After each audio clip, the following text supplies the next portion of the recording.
I'm Nathan Sekinger, a middle school librarian at Gale Middle School in Stafford County. And today we're bringing to you another maker project. This one is all about your thoughts.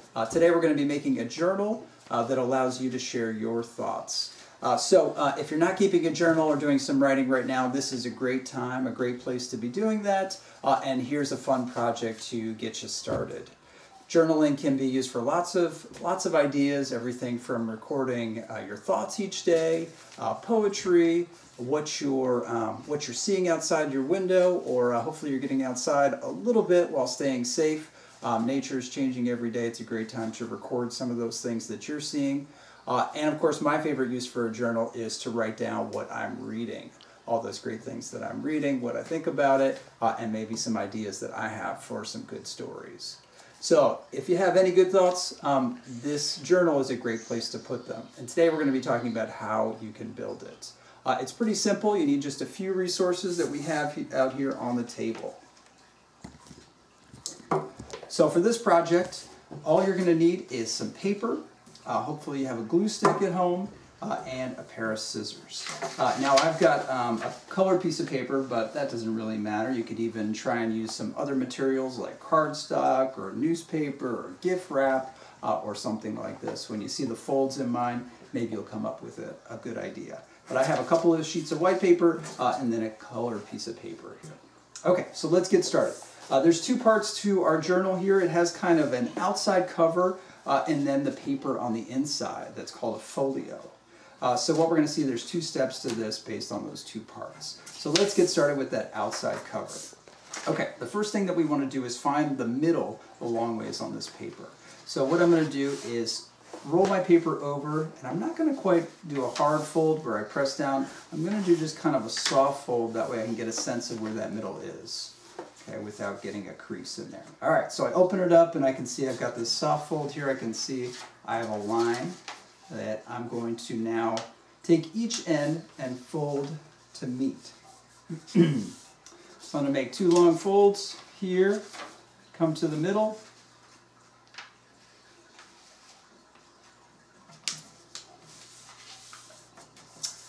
to make kind of a sleeve. So hopefully you can see this. I'm going to do the same thing the other way. I'm going to do a soft fold to the middle, get a sense of where that middle is. Hopefully you can see that. I didn't want to make it too hard. And now I'm going to take each end, and I'm not going to fold it exactly to the middle. Instead, I'm going to back it up just a little bit, maybe about a ½ inch. So I'm going to fold each end over, nice and hard, but not quite to the middle. I'm going to leave a little bit of space, and you'll see that.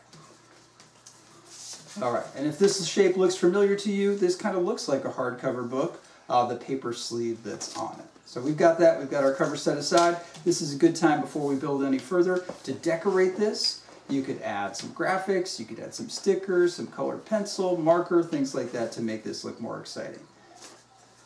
All right, now let's add those pages on the inside, our folio. So, for each sheet of paper, we're going to be able to make two folios or sleeves of paper with it. So I'm going to fold my paper in half the long ways, and this is where I'm going to grab my scissors.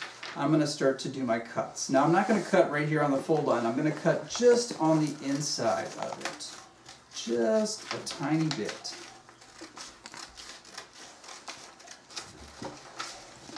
And you'll see why in just a second. And it doesn't have to be perfect. In fact, our mistakes are going to be hidden. But I'm going to do my two cuts. And if you have a paper cutter, of course, you can make lots of these. And in fact, you might want to have more than just two of these. So you might want to have some additional paper ready to go. All right, so each folio is going to get us a couple of pages in our journal. So I'm going to fold it in half. I'm going to fold it in half again. Now, I just did over and over, but now we're going to fix that, actually. So you can see I've got my 4 panels. But I'm going to fold this backwards now, so that way it goes kind of back and forth, like a zigzag. Okay, so you can see you have this letter M. And I'm going to do that again. Fold in half. Fold in half again.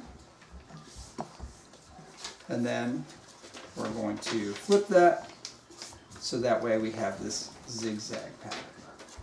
Okay, so our next step is to take each of these little folios and tuck it into the pockets, right? So I've got one here, and I've got one here.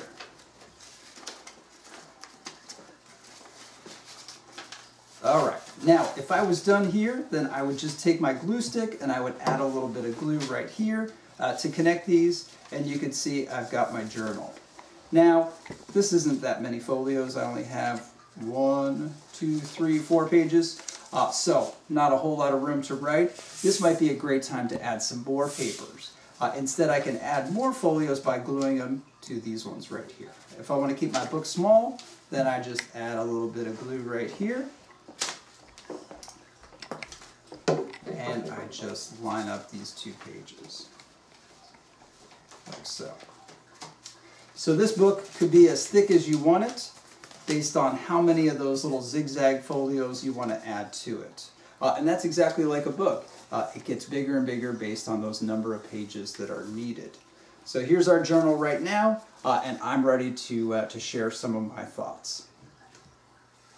So I hope you've enjoyed this project. We'd love to see what kind of journals you're making. So be sure to share with all the social media that's happening throughout the county.